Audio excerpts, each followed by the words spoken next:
Alors, critique de Tenet. Eh, regarde, je suis Tenet. Je suis Tenet.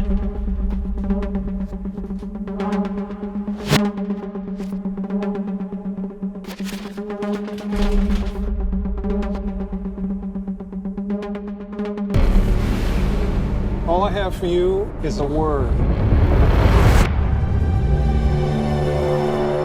Tenet.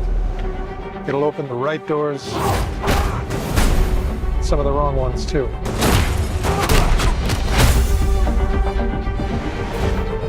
Use it carefully.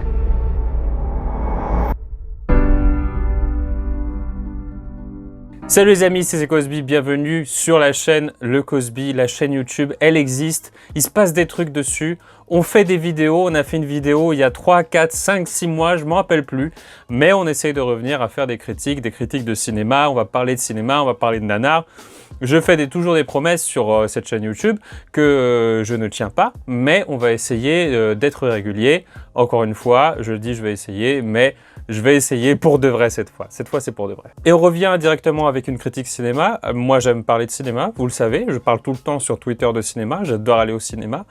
Et j'avais besoin de m'exprimer. J'avais besoin de dire des choses. J'ai besoin de dire des choses. Voilà. Peut-être que mon avis n'est pas forcément utile. Peut-être que vous avez déjà eu l'avis de tout le monde. Mais j'avais besoin d'exprimer mon avis, par exemple, sur ce film, ce gros blockbuster, ce film que tout le monde a vu. Ce film qui a plus ou moins sauvé les salles de cinéma qui était à l'abandon pendant la pandémie, enfin c'est toujours la pandémie, mais pendant le confinement, pendant les mesures sanitaires qui nous empêchaient d'aller au cinéma.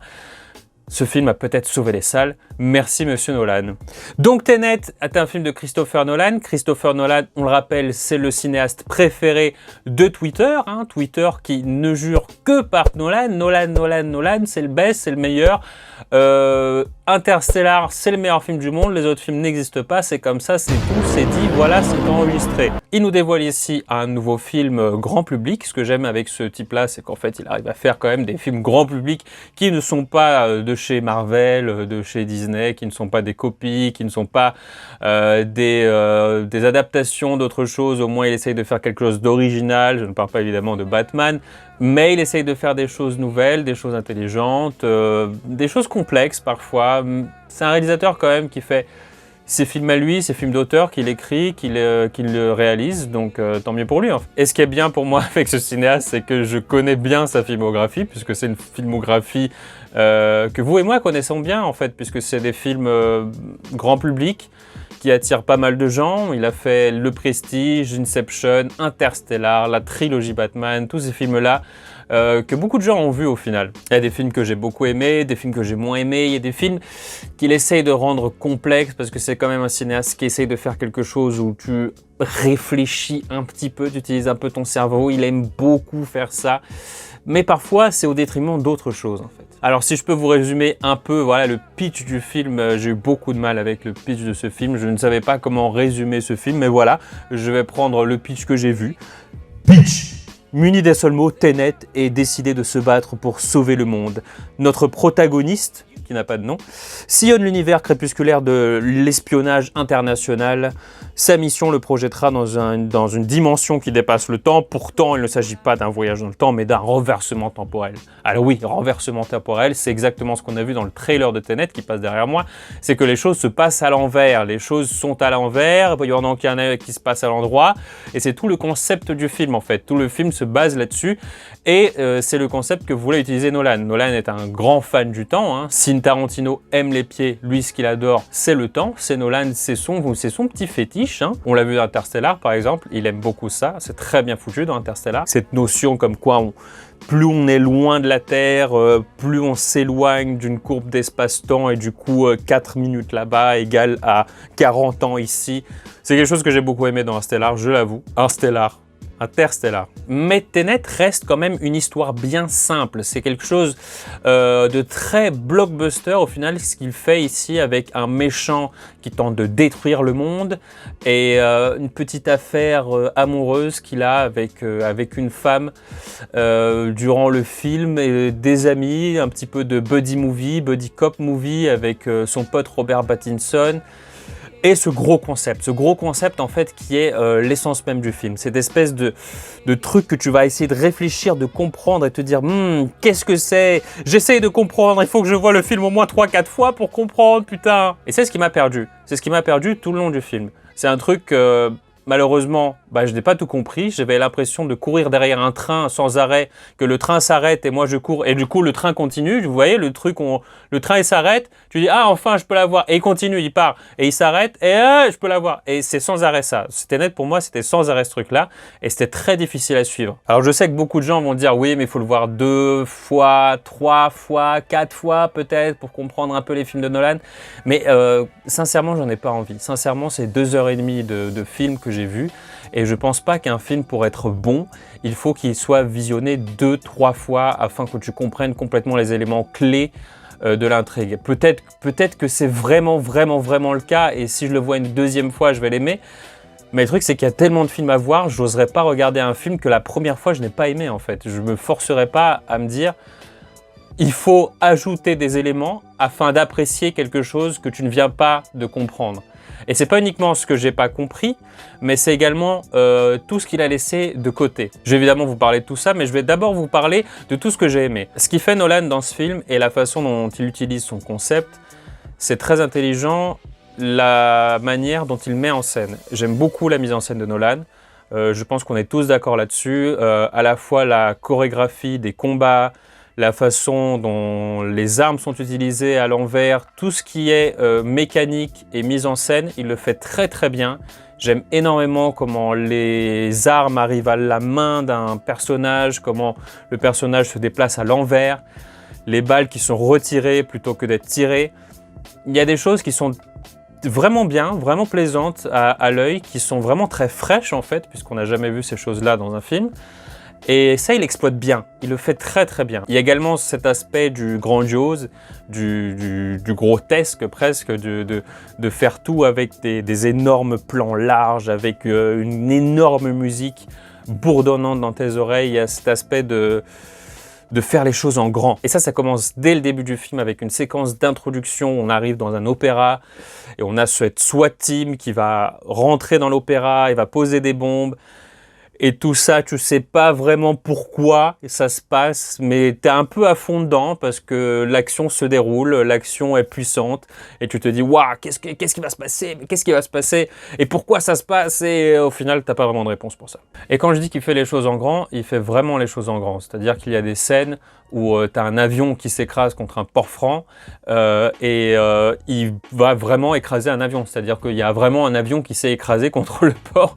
Il a vraiment mis des effets spéciaux pratiques, ce qui est très bien. Merci Nolan de faire ça, ne pas utiliser tellement d'effets spéciaux CGI, mais utiliser plutôt des vraies flammes, des vraies explosions. Donc ça c'est cool.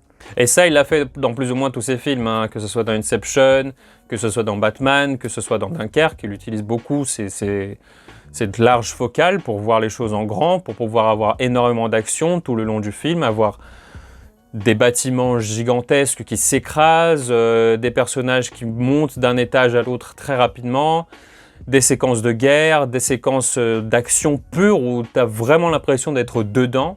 Ça, il le fait extrêmement bien et pour ça, c'est vraiment l'un des meilleurs réalisateurs pour ce genre de film-là. Et c'est marrant, mais son concept et les mécaniques qu'il utilise de renversement de temps sont beaucoup mieux utilisés que les rêves dans Inception. Parce que dans Inception, ce qu'on a vu, c'est que certes, il y a un énorme potentiel de faire les rêves dans les rêves, mais c'est pas très bien exploité. C'est-à-dire que le gars rêve de prendre un taxi au milieu de New York. Et le pire du truc qui peut arriver, c'est un train qui traverse le milieu de la ville.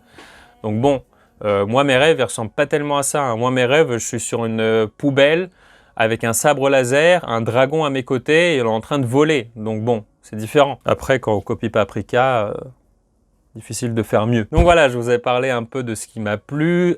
Ces grandes séquences d'action, très bien rythmées, cette entrée en matière très puissante, très rapide, avec une musique balèze, mais qui m'a quand même un peu irrité. C'est pas Hans Zimmer, c'est quelqu'un d'autre. J'ai oublié le nom. T'es un connard, t'as pas écrit. Il s'appelle comment? Ludwig Göransson, qui a également fait Fruitvale Station, Creed, Balboa, Black Panther pas mal de films avec Michael B. Jordan. Et voilà, je le connaissais pas. Et écoute, pas mal, mais ça m'a un peu cassé la tête. J'avoue que j'ai pas aimé les notes répétitives très graves. J'ai préféré Hans Zimmer, il y avait un peu plus de mélodie. Mais maintenant, je vais vous parler des choses qui fâchent, des choses peut-être que vous n'avez pas repérées ou que vous avez repérées, parce que peut-être que vous avez aimé le film, peut-être que vous n'avez pas aimé le film, mais les choses qui m'ont laissé un peu pantois et qui m'ont pas fait tellement aimer le film que ça. Le problème, c'est que j'aimerais aimer le film, mais en même temps, je l'aime et je l'aime pas. Premièrement, il y a un truc qui me gêne énormément dans le film, c'est que par rapport à Inception, où on nous donne les clés de comment l'intrigue va se passer et de comment le jeu qu'on joue, qui est les rêves dans les rêves, va se passer, et ensuite on fait le film. Ici, il y a sans arrêt de l'exposition. J'ai l'impression qu'il y a énormément de choses. Et s'il y a une phrase que j'ai retenue dans Tenet, c'est la phrase de Clémence Poésy qui dit, lorsqu'elle montre au personnage qui n'a pas de nom, hein, le personnage du héros principal qui est John David Washington, elle lui dit « Il ne faut pas essayer de comprendre, il faut le ressentir ». Et je pense que ça résume Tenet. Ça résume Tenet et ça crée deux clans. Ça crée le clan des gens qui vont tout simplement apprécier le film, le voir et sentir les choses et se dire « Waouh, j'adore tout ce que je vois génial ».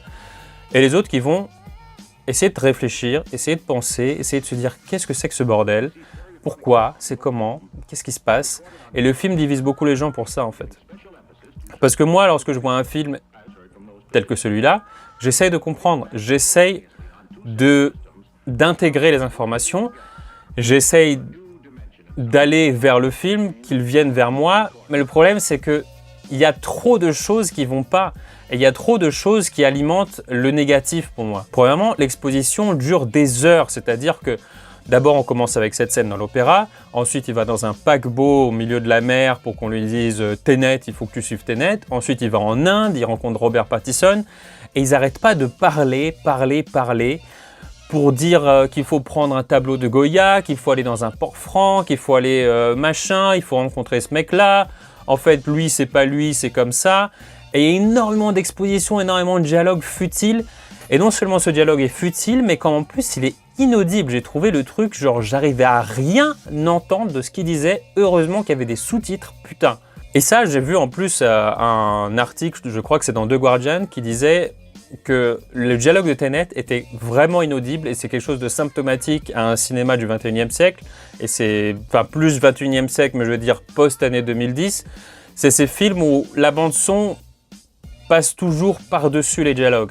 Et vous l'avez sans doute remarqué, lorsque vous regardez un film chez vous et que vous n'avez pas envie de faire trop de bruit, vous mettez le volume à un certain niveau sonore et vous écoutez et d'un coup, il y a une énorme explosion où la musique explose dans vos oreilles et genre ça fait énormément de bruit.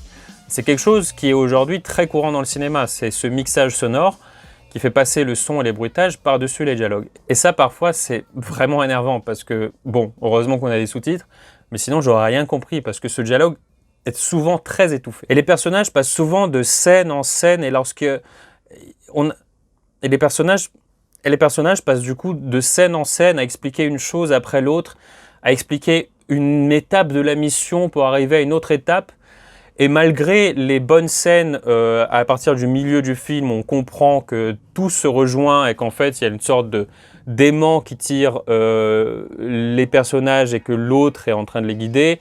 Un petit peu comme dans Harry Potter 3. Si vous avez vu ce film, dans Harry Potter 3, tout se passe parce que les autres personnages ont déjà accompli quelque chose. Et tout ça, c'est bien, c'est cool, c'est intéressant, mais ça arrive vers la fin, milieu du film, où déjà, moi, j'étais épuisé, en fait. J'étais épuisé à essayer de comprendre tout ce qui se passait. Et là, quand c'est dénoué, t'es content. Mais il y a eu trop de trucs inutiles, en fait. Il y a eu trop d'expositions, il y a eu trop de dialogues.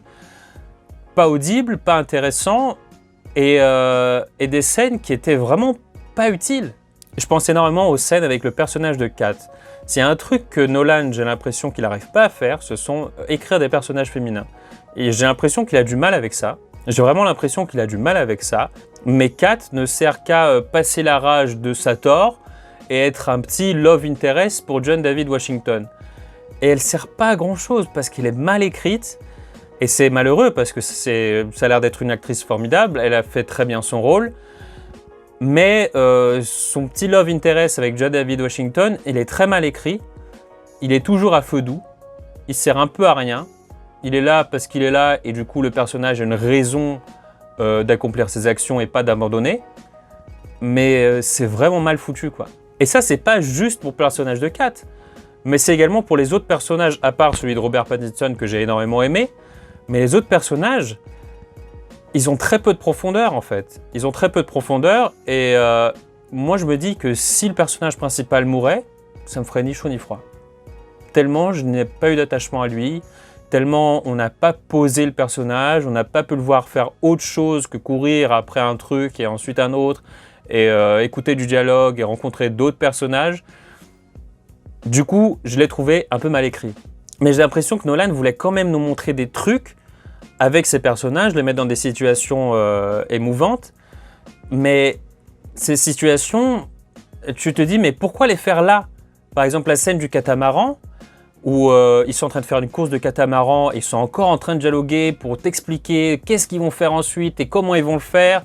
D'un coup, il y a cette scène où elle pousse son mari du catamaran, il tombe et il devient très vénère et du coup, ça développe une haine que le personnage principal va voir et du coup, il va ressentir encore plus d'empathie pour la femme.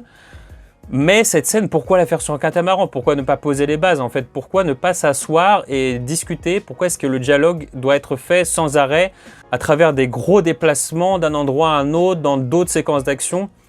C'est ça qui me perd un peu. Même quand, vers la toute fin du film, on te dit que c'est le futur qui essaie de détruire le passé parce que le passé avait ravagé la Terre et du coup, il y a cette espèce d'aspect idéologique, écologiste dans le film. C'est genre une ligne de dialogue par-dessus des tonnes de lignes de dialogue et ça m'a passé par-dessus la tête. J'étais là genre, ouais d'accord, vas-y, dis ça alors, pas de problème. Non seulement cette mauvaise écriture de personnages et les mauvaises écritures de dialogue, mais également plein de personnages qui ne servent à rien au final. Le personnage de Michael Caine, pour moi, il était là parce que en fait, Michael Caine a besoin d'apparaître dans des films de Nolan. Mais c'est tout. Et moi, j'adore Michael Caine. C'est mon senior préféré du cinéma. Je l'aime avec tout mon cœur, Michael Caine. Mais Michael Caine était juste là pour manger un steak au restaurant. Et après, il sert plus à rien. Tu sais plus qui c'est. Il est là. Parce qu'il doit être là. Pareil pour le personnage de Suzanne, qui est la chef en Inde, que le protagoniste va voir. Elle ne sert complètement à rien. Et à la fin du film, on te le dit. Elle ne sert à rien. Elle était juste là, parce qu'elle doit être là, parce qu'on te rapporte des personnages et d'autres personnages, et voilà. Et ça, le problème, c'est que moi, ça me rajoute encore plus de complexité, déjà que le film est complexe, mais ça te rajoute encore plus de complexité dans à quoi je m'attache là-dedans, où est-ce que je vais avec ça. Et je sais qu'on va vers le truc où genre la fin est en train de tirer le début du film et les deux se rejoignent, et ça fait une sorte de cercle comme un serpent qui a un aimant et qui ramène l'autre. Mais il y a trop de trucs inutiles, il y a trop de superflu. Mais je sais que voilà, j'ai dit beaucoup de choses mal du film et c'est ce qui m'a pas fait tellement aimer le film. Peut-être que j'irai le revoir une deuxième fois quand il sortira en VOD. Mais voilà, beaucoup d'aspects négatifs, mais je pense sincèrement qu'il y a deux camps. Le camp des gens qui vont sentir et des gens qui vont réfléchir. Voilà, c'est comme ça. Pour moi, ce film, c'est un 6 sur 10. J'espère que pour vous, c'est mieux. Moi, je l'ai toujours dit, c'est mieux d'aimer les films. Et en plus, il a sauvé le cinéma, tout le monde est allé au cinéma, les gens sont allés 2-3 fois au cinéma, donc achetez des places pour le cinéma ne doit pas mourir. Moi, j'ai un cinéma à 5 minutes de chez moi, heureusement qu'il est là, je l'aime, et je veux pas qu'il disparaisse. En tout cas, merci d'avoir regardé cette critique. J'espère que j'ai pas blessé votre cœur de fan de Nolan et de fan de Tenet. Si vous l'avez aimé, tant mieux, c'est vous qui êtes gagnant. Donc tant mieux, voilà, je vous le dis. D'autres critiques sont sur ma chaîne, d'autres critiques vont arriver. Je vais également faire des films, je vais également faire des analyses de films et vous parler de nanar, un truc que j'aime beaucoup, un truc que je fais sur ma chaîne quasiment tous les dimanches. Pendant le confinement, j'ai fait beaucoup de sessions nanar pour ceux qui me suivent sur Twitter. N'hésitez pas à me suivre sur Twitter, sur Facebook, peut-être si vous avez encore Facebook, sur Instagram. On se revoit à la prochaine critique. On se revoit à la prochaine vidéo. Portez-vous bien. Merci. Au revoir.